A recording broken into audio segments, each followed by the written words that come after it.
नमस्कार, मैं अजय साहू और आप देखना शुरू कर चुके हैं शोरगुल टाइम्स। कहानी सीक्रेट अमीरजादा के इस एपिसोड में आहान फंक्शन के लिए रुक जाता है। जब वो कोर्टयार्ड में बैठा होता है तब वहां पर सुहाना आती है और आहान से बात करती है। उसके जाने के बाद वहां पर ऋषभ आता है जो अपने दिल का दर्द आहान के साथ शेयर करता है।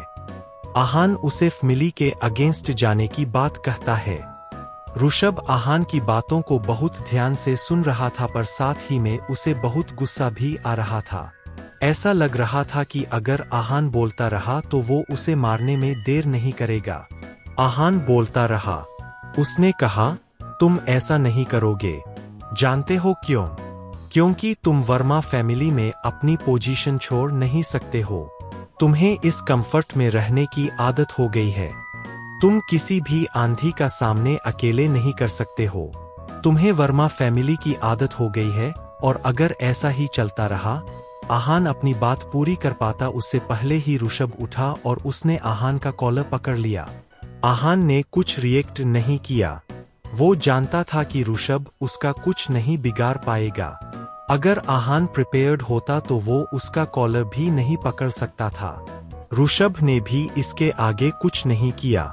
आहान ने जो कहा था वो सब सच था। उसे उम्मीद नहीं थी कि आहान उसके बारे में इतना कुछ समझ जाएगा। उसने उसका कॉलर छोड़ा और अपनी जगह पर आकर वापस बैठ गया। उसने गर्दन झुकाकर कहा, तुम सही बोल रहे हो, पर तुम सही क्यों हो यह मेरी समझ नहीं आ रहा है। शायद मैं सेल्फिश हूं इसलिए, पर मैं कुछ नहीं कर सकता हूं। आहान ने कहा, अगर तुम अपना दर्द खत्म करना चाहते हो तो फिर पूरी तरह सेल्फिश होने में भी कोई बुराई नहीं है। उससे ज्यादा कुछ तो नहीं बदलेगा, पर शायद तुम इतने दर्द में नहीं रहोगे। अगर कोई इंसान किसी को एडवाइस देता है तो वो उसे सेल्फलेस होने के लिए कहता है, पर आहान उसे सेल्फिश होने की एडवाइस दे रहा था। आहान को लग रहा था कि इसमें कुछ गलत भी नहीं है। इतना कुछ सहने से बेहतर है कि इंसान सेल्फिश हो जाए। ऋषभ ने स्माइल किया और कहा, यू आर अ डेविल। तुम लोगों के साथ बहुत बुरा कर सकते हो और उन्हें गिरा भी सकते हो। इस पर आहान ने स्माइल करते हुए कहा, मैं डेविल नहीं हूं। डेविल तो सबके दिल में होते हैं। डेविल क्या करेगा यह तुम्हारे एक्शन पर डिपेंड करता है। ऋषभ ने कहा, तुम जो कह रहे हो वो बात तो सही है। इतने कहने के बाद वो वहां से चला गया। आहान भी नहीं जानता था कि वो क्या चूज करेगा। यह प्योरली उसका डिसीजन होने वाला था। इन दो लोगों से मिलने के बाद आहान का इस गार्डन में रहने का कोई मन नहीं था। वो नहीं चाहता था कि उस फैमिली से कोई और आए और उसके साथ अपना दर्द शेयर करे। वो उठकर वहां से चला गया। उसे इतने पेनफुल इमोशंस के बीच में घिरा रहना अच्छा नहीं लगता था। आहान जब अपने रूम में पहुंचा तब वीरेन भी वहां आया। उसने आहान से डिनर के बारे में बात की और फिर कुछ अच्छी बातें करने के बाद वहां से चला गया। इसके बाद आहान आराम से सो गया। अगले दिन आहान बहुत फ्रेशली नींद से उठा। जब वो रूम से बाहर आया तब उसने देखा कि बाहर का माहौल बहुत हैप्पी था और सारे लोग अपने अपने काम में बिजी थे। सारी तैयारियां कल से ही चल रही थी, पर आज सब कुछ ज्यादा लाइवली था। हॉल में गेट्स अभी तक आए नहीं थे। आहान ने किसी भी इम्पोर्टेंट आदमी को नहीं देखा था, उसे बस वीरेन नजर आया। वीरेन ने भी आहान को देखा और उसके पास आ गया। उसने कहा, आहान, कल रात को आपने अच्छे से रेस्ट किया, कोई प्रॉब्लम तो नहीं हुई ना? आहान पोलाइटली कहा, मुझे रेयरली इतनी अच्छी नींद आती है। I was very comfortable. Thank you for your hospitality. वो दोनों आपस में कैजुअली बात कर रहे थे, तभी अचानक से आहान को याद आया कि वो ब्राइड और ग्रूम के बारे में कुछ नहीं जानता था। उसने वीरेन से पूछा, वैसे ब्राइड और ग्रूम कौन है? वीरेन ने जवाब दिया, हाउ सिली ऑफ मी। मैं उनके बारे में तो आपको बताना ही भूल गया। एक्चुअली यह जो कपल है, दोनों ही बहुत टैलेंटेड और एक दूसरे के लिए परफेक्ट मैच है। यह बताते हुए वीरेन की आंखें चमक रही थी। इसके बाद उसने कहा, वर्मा फैमिली की बेटी की शादी है, इसलिए सब कुछ बहुत टॉप क्वालिटी का है। ज्वेलरी और कपड़ों में ही हमारा आधा पैसा खत्म हो गया है, ऊपर से डेकोरेशन, कैटरिंग। यह सब देखकर मेरा तो सिर दर्द होने लग जाता है। आहान ने इतनी देर यह सब नोटिस नहीं किया था, पर जब वीरेन ने इन सब के बारे में बोला तब उसने अपने आसपास देखा। सब कुछ बहुत लेविश और एक्सपेंसिव लग रहा था। आहान ने सोचा कि जिसके लिए इतना खर्चा हो रहा है वो जरूर इस फैमिली में बहुत इम्पोर्टेंट होगी। इतना ही नहीं, उसने यह भी सोचा कि जो भी ग्रूम साइड है वो भी इसी लेवल के होंगे। आहान ने पूछा, फिर तो ग्रूम का स्टेटस भी बहुत अच्छा होगा, पर वो कौन है यह मैं नहीं जानता हूँ। वीरेन ने कहा, हाँ, उसका स्टेटस भी बहुत अच्छा है। वो एक बहुत नामी फैमिली से बिलोंग करता है। दोनों फैमिलीज में बहुत सालों से बहुत अच्छे रिलेशंस है और इस शादी की वजह से हम और नजदीक आ जाएंगे। अगर आप कभी साउथ वेस्ट गए होंगे तो फिर शायद आप उनको जान सकते हैं। आहान ने कुछ सोचा और कहा, कहीं आप साउथ वेस्ट की बोहरा फैमिली की बात तो नहीं कर रहे हैं? अगर आप उनकी बात कर रहे हो फिर तो यह बहुत अच्छा मैच होगा। बोहरा फैमिली का भी वर्मा फैमिली जैसा ही नाम है और जितना मैं जानता हूँ वो अभी भी डेवलप कर रहे हैं। वीरेन ने स्माइल किया और कहा, हाँ, पर हमें इस सब से कोई फर्क नहीं पड़ता है। बात यह है कि बोहरा फैमिली का सबसे छोटा बेटा अब शादी की उम्र का हो गया है। दोनों फैमिलीज ने आपस में बात करके शादी फाइनल कर दी है। दोनों बहुत कहसह थे, इसलिए वो चाहते हैं कि यह शादी और ग्रैंड और रॉयल तरीके से हो। यह खर्चा देखकर मेरे दिल की धड़कनें जरूर बढ़ जाती है, पर यह सब सिर्फ एक बार के लिए है। अगर हमने इतने खर्चा नहीं किया तो लोग हमारे बारे में क्या सोचेंगे? दिखावा तो करेंगे ही।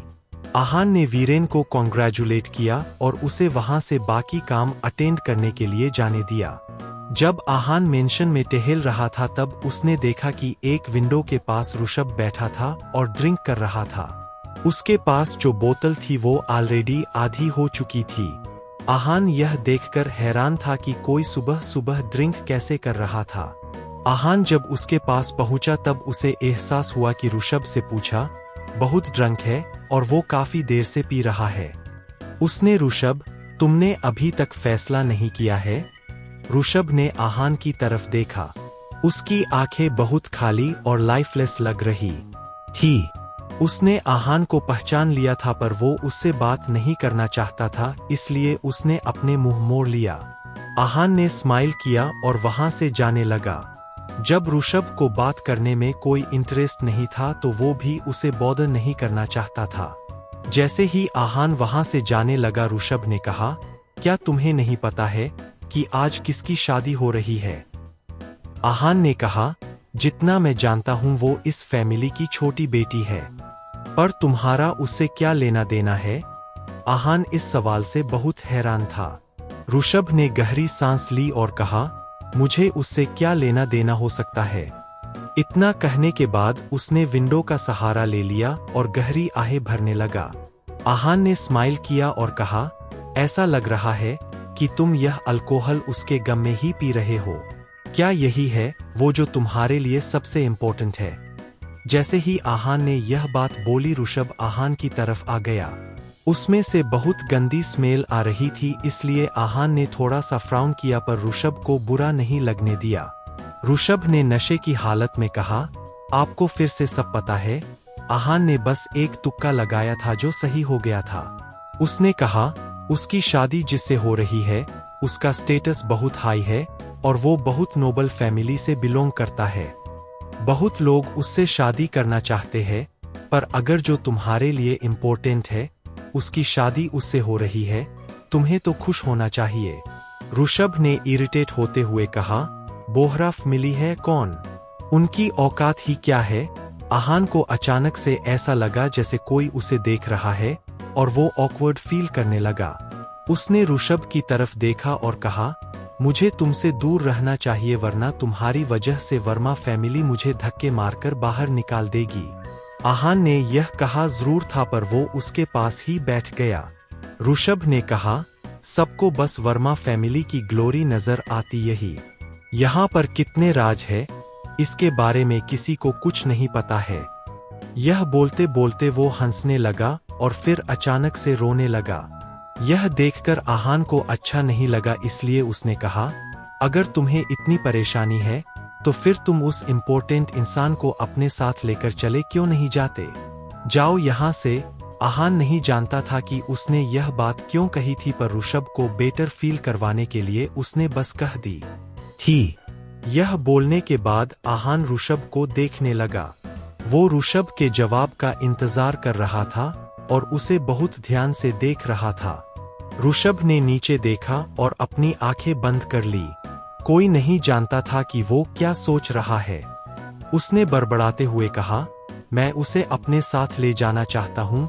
आहान को कुछ सुनाई नहीं दिया, इसलिए उसने पूछा, क्या कहा तुमने?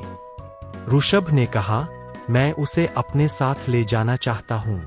तुमने जो कहा था वो सही है। मैं उसकी शादी नहीं होने दे सकता हूँ। मैं उसे ऐसे ट्रैप में फंसने नहीं दे सकता हूँ। इस बार आहान ने यह बात सुनकर क्लियरली शॉकेड था। यह आइडिया उसने खुद दिया था, पर वो जानता था कि अगर ऐसा हो गया तो फिर दोनों फैमिलीज की बहुत बदनामी होगी। आहान यह सोचकर परेशान हो रहा था। उसने कहा, कोई बेवकूफी मत करना। ऋषभ ने कहा, इसमें कोई बेवकूफी नहीं है। मुझे यह करना चाहिए क्योंकि यही सही है। यह बोलते ही उसका सारा नशा उतर गया था। आहान को लगा शायद सोबर हालत में वो अपना फैसला बदल देगा, पर ऐसा नहीं हुआ। बल्कि उसने कहा, तुमने मुझे जगा दिया है। अब मैं वही करूंगा जो सही है, और मैं जानता हूं कि यही सही है। इतना बोलने के बाद ऋषभ खड़ा हो गया। आहान ने वापस उसे अपने पास बिठाया और कहा, अगर तुम्हें मरना है तो तुम्हारी मर्जी, पर किसी के सामने मेरा नाम लेने की जरूरत नहीं है। ऋषभ खड़ा हो गया और उसने आहान के सवाल का कोई जवाब नहीं दिया। इन सब की वजह से आहान बहुत अनईजी फील कर रहा था। आहान ने एक बार फिर कहा, अगर तुम उसे ले जाना चाहते हो तो क्या तुमने सोचा है कि आगे की जिंदगी कैसे स्पेंड करोगे? इस कंफर्ट जोन के बाहर लाइफ इतनी आसान नहीं है। और वर्मा फैमिली, उनसे तुम्हें कौन बचाएगा? तुम तो यही रहते हो ना, तो क्या तुम्हें याद नहीं है कि यहाँ पर कितने मास्टर्स हैं? यह सारी बातें सुनकर ऋषभ अपना फैसला बदल लेगा या फिर वो अपने साथ आहान को भी किसी मुसीबत में फंसाएगा?